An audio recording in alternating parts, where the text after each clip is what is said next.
చిన్న కథ ఇంటికి దీపం. కథ పేరు ఇంటికి దీపం. ఒక కొడుకున్నాడు. కొడుకు అమ్మ నువ్వన్నా చెప్పవే, దీని గోల పడలేకపోతున్నాను అంటూ చిరాకుగా ముఖం పెట్టి వాళ్ళ అమ్మ దగ్గరికి వచ్చాడు. చిన్న పిల్లాడిని ఎవరో వస్తుంటాడు చూడండి, అలాగా వచ్చాడనమాట. ఏమిటా నీ అలరి, నీ గోల? పెళ్ళై 3 ఏళ్ళు అయింది. 1 సంవత్సరం కొడుకు కూడా ఉన్నాడు ఉయ్యాల్లో. ఏమిటి మీ సమస్య? ఏం గొడవ పడ్డారు ఇద్దరు? అంది వసంతమ్మ ముచ్చటగా చూస్తూ కొడుకు వైపు. వసంతమ్మ చిన్న జీతాలతో భారీ కాపురాన్ని దిద్దిన ఇల్లాలు. అత్తమామల బాధ్యత, ఆడబిడ్డలు, మరుదులు, వాళ్ళ చదువులు, పెళ్ళిళ్ళు, వాళ్ళ అవసరాలన్నీ తీర్చిన అత్త చేతికింది కోడలు. భర్త విశ్వేశం గారు కుటుంబానికి యజమాని, భార్యకు భర్త, పిల్లలకు తండ్రి, ఫ్రెండ్స్కు చెప్పుకోదగిన మంచి స్నేహితుడు. అన్నింటికన్నా మించి ఆఫీసులో ఏ లోటు లేని పనిమంతుడు, నిగర్వి.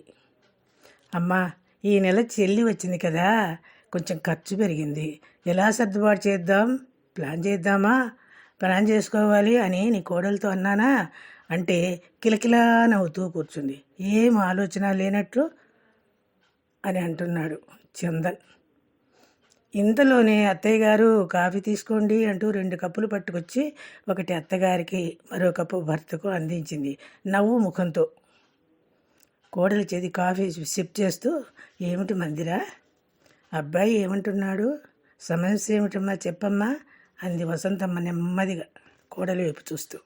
ఏం లేదు అత్తయ్య, ఈ నెలలో సంక్రాంతి పండక్కి రాశి వదిన వచ్చింది కదా, మీకు తెలియనిది ఏముంది?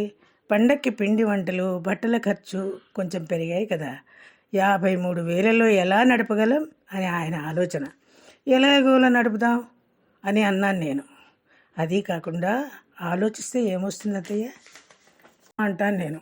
ఆలోచిస్తే ఏమొస్తుంది? కుటుంబ సమస్య కదా, చిన్న విషయం ఆచరణలో పెడదాం అన్నాను నేను.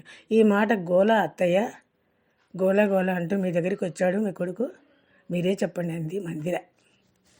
అవును కదా, వాడికి వచ్చి 38,000లో ఎలా మేనేజ్ చేయగలము మరి అంది పెద్దవి చేసి కళ్ళు వసంతమ్మ.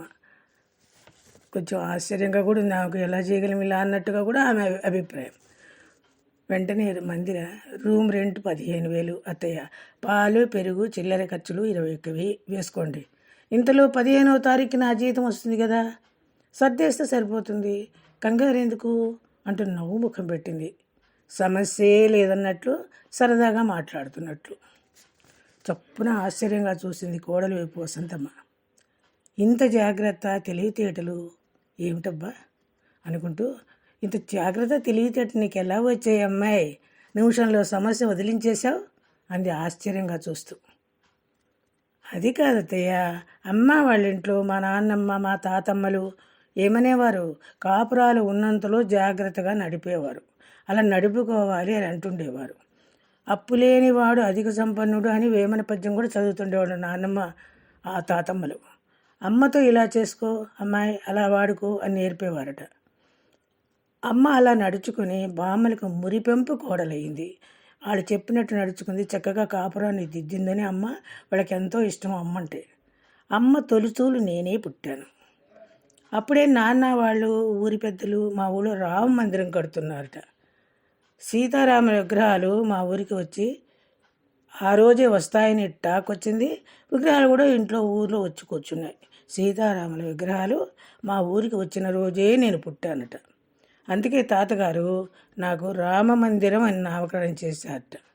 అందరూ రామమందిరం అంటే అందరూ నవ్వేవారు, పిల్లలందరూ, మా ఫ్రెండ్స్ అందరూ కూడా నవ్వేవారు.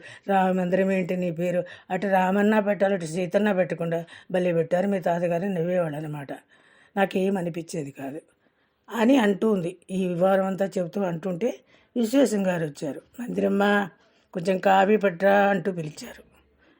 అని పలుకుతూ, అత్తయ్య, ఈరోజు కూరలమ్మే లక్ష్మి గుమ్మంలోకి వచ్చింది. మార్కెట్కు మామయ్య వెళ్లాల్సిన పనే లేదు, గుమ్మం దగ్గరే నేను తీసుకున్నాను ఉదయం. మామయ్య గారికి కాఫీ ఇచ్చి వస్తానంటూ వంటింట్లోకి వెళ్ళిపోయింది కోడలు మందిర. తల్లి కొడుకులు ఒకరి ముఖాలొకరు చూసుకున్నారు. ఏమిట్రా అంటూ కొడుకు వైపు చూసింది.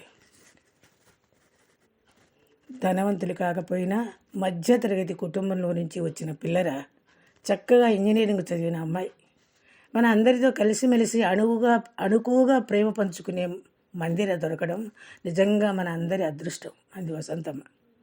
అత్తమామలను వేస్ట్ సామాను కింద జమగట్టి పెళ్లి చూపుల్లోనే పనికిరాని చెత్త మీ ఇంట్లో ఉందా అని పెళ్లి కొడుకుతో అమ్మాయి నేరుగా అడగడం, అన్నదమ్ములకు పెళ్ళిళ్ళు అయితే ఆడబిడ్డ ఆ ఇంట పుట్టి పెరిగిన అమ్మాయి పుట్టింట్లో అడుగు పెట్టడం మర్చిపోయిన ఈ రోజుల్లో ఇలాంటి భార్య నీకు, మంచి కోడలు మాకు రావడం మన అదృష్టం రా.